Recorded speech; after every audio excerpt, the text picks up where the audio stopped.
Alors, on y est les amis, on se retrouve pour une petite vidéo pour revenir sur deux, trois petites actualités du côté de Barça. Parce que les gars, en termes de blessures, cette semaine, c'est tout simplement la pire semaine du Barça, les gars. C'est tout simplement la pire semaine du Barça. En termes de blessures, cette semaine, c'est tout simplement pas croyable. Cette semaine, les gars, on a appris que Gavi, il sera absent pour environ en fait en 4 à 5 mois. Même si Gavi, il était déjà blessé depuis en fait en quelques semaines, mais les gars, c'est cette semaine que Gavi s'est fait opérer. Au moment de son opération légale, les médecins ont découvert que le ménisque d'un joueur comme Gavi a été beaucoup plus endommagé que ça. Ben Gavi, il sera absent pour environ 4 à 5 mois. Ok, on était d'accord. Parce que Gavi, depuis en fait son ligament croisé il y a 2 ans, il n'a pas été en fait un titulaire indiscutable au Barça. Même si avec Gavi, un entraîneur comme Hansi Flick avait beaucoup plus d'options au milieu. Parce que les gars, avec la présence d'un joueur comme Gavi, un entraîneur comme Hansi Flick, il avait beaucoup plus d'options. Il y a des matchs où il pourrait utiliser Gavi, Macassado accompagné de Frenkie de Jong. Il y a des matchs aussi où un entraîneur comme Hansi Flick pourrait utiliser Gavi accompagné de Pedri puis en fait des jeux comme Frenkie de Jong. Avec la présence d'un jeu comme Gavi, même s'il n'a pas été en fait un titulaire indiscutable depuis après son ligament croisé il y a 2 ans, mais les gars Gavi, il a été en fait un tout simplement un pion important pour l'équipe et il offrait beaucoup plus d'options avec un entraîneur comme Hansi Flick. Ben Gavi, il sera absent pour environ en fait en 4 à 5 mois. C'est tout simplement un coup dur. Mais les gars, ce matin, on a appris que Juan Garcia s'est blessé à l'entraînement. Il sera donc absent pour environ 3 semaines. Il reviendra donc après la trêve internationale. Et à mon avis, les gars, c'est la pire nouvelle que le Barça puisse recevoir cette semaine, les gars. Oui, oui, c'est la pire nouvelle que le Barça puisse recevoir cette semaine, ce matin, à quelques jours du choc contre le Paris Saint-Germain. Parce que les gars, Juan Garcia, depuis qu'il est arrivé au Barça, les gars, je pense qu'il nous a prouvé qu'il a en fait dans le niveau pour être le gardien numéro 1 d'une équipe comme le Barça. Je ne dis pas que sans Juan Garcia, le Barça ne pourra pas gagner une équipe en fait comme le Paris Saint-Germain, parce que le Paris Saint-Germain, de son côté, il y a des joueurs en fait importants qui sont absents pour une équipe comme le Paris Saint-Germain aussi. Je pense que les gars, de même façon que le Barça en fait s'est affaibli, c'est presque la même chose pour une équipe comme le Paris Saint-Germain. Mais les gars, je pense que c'est la pire nouvelle que le Barça puisse recevoir, la blessure d'un joueur en fait comme Juan Garcia. Parce qu'on nous dit que les gars, Juan Garcia, il s'est blessé à l'entraînement ce matin. Il sera donc absent pour environ 3 semaines. Il reviendra donc après la trêve internationale. Ce qui veut dire, les gars, en fait, contre une équipe comme Real Sociedad ce week-end, contre le Paris Saint-Germain en fait en cette semaine prochaine. Je pense que les gars, c'est un gardien en fait comme Cessny qui sera dans le but d'une équipe comme le Barça contre la Real Sociedad ce week-end. Et semaine prochaine, 1er octobre, deuxième journée en fait de la Ligue des Champions, ce sera pas en fait en Juan Garcia, ce sera plutôt en fait un gardien comme Cessny qui sera là les gars pour défendre les couleurs d'une équipe comme le Barça dans le but contre une équipe comme le Paris Saint-Germain. C'est un match qui y a en fait beaucoup de supporters dans le monde qui attendent en fait ce match parce que les gars, le Barça Paris Saint-Germain, ça va être tout simplement un choc et les gars, en fait, il y a beaucoup de monde qui attend ce match impatiemment. Alors, c'est une vérité qu'il y a beaucoup de supporters dans le monde qui attendent le match impatiemment. Il y a beaucoup de supporters dans le monde qui attendent impatiemment ce choc en Barça le Paris Saint-Germain. Mais à mon avis, les gars, c'est un match qui sera biaisé parce que les gars, il y a trop de joueurs importants qui sont absents des deux côtés. Du côté de Barça, les gars, il y a trop de joueurs importants en fait qui sont absents. La même chose en fait du côté de Paris Saint-Germain. Parce que les gars, on nous dit qu'un joueur comme Rafinha sera absent aussi contre une équipe comme le Paris Saint-Germain. Parce qu'on nous dit que Juan Garcia et Rafinha sont absents contre le Paris Saint-Germain. Lorsqu'en fait Hansi Flick avait décidé de remplacer un joueur comme Rafinha contre une équipe comme Real Oviedo, au moment où en fait j'ai vu le changement, j'ai pensé que c'est plutôt un joueur comme Ferran Torres qui allait sortir pour être remplacé par un joueur en fait comme Robert Lewandowski. Mais les gars, à mon grand étonnement, c'était plutôt un joueur comme Rafinha qui était sorti. Il était remplacé par un joueur comme Robert Lewandowski. Mais les gars, après le match, on a appris que Rafinha il a été touché. C'est la raison pour laquelle Hansi Flick en fait l'avait remplacé par un joueur comme Robert Lewandowski. Mais les gars, on nous dit que Rafinha il sera absent pour environ en fait dans 2 à 3 semaines. Rafinha sera de retour après la trêve internationale du mois d'octobre.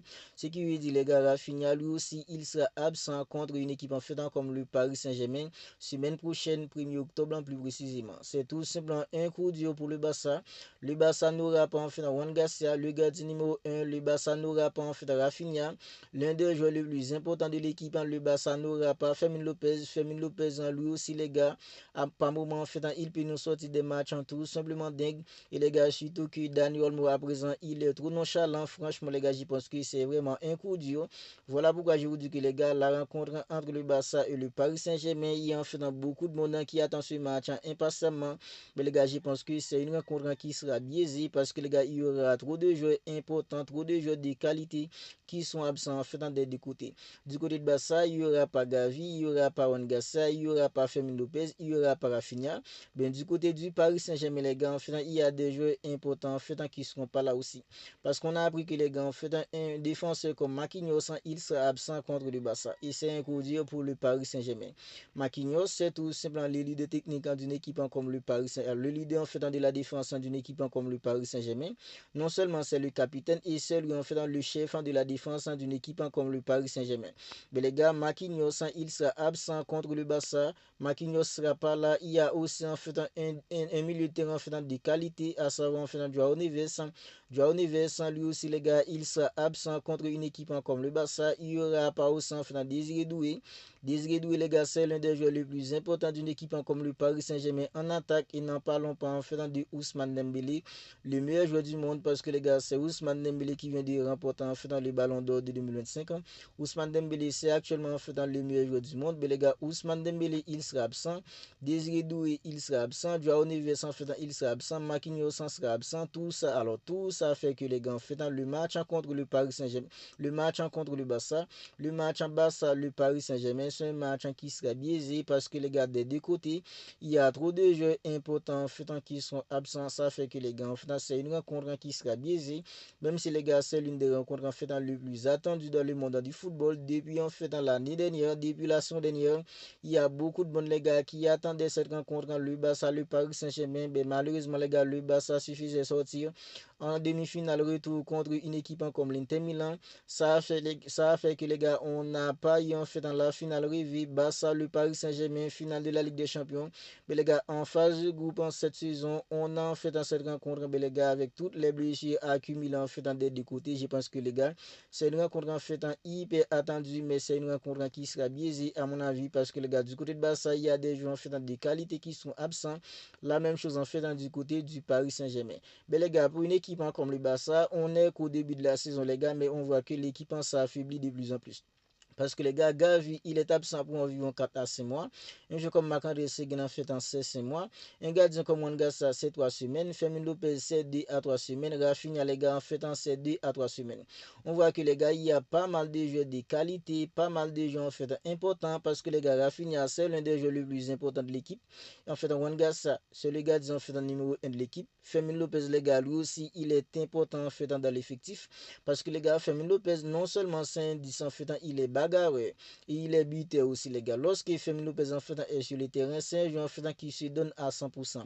On voit que les gars, contre une équipe comme Real Oviedo, la nonchalance d'un joueur en fait comme Daniel. Moi, je pense que les gars, c'est dû un peu avec l'absence de Fermin Lopez.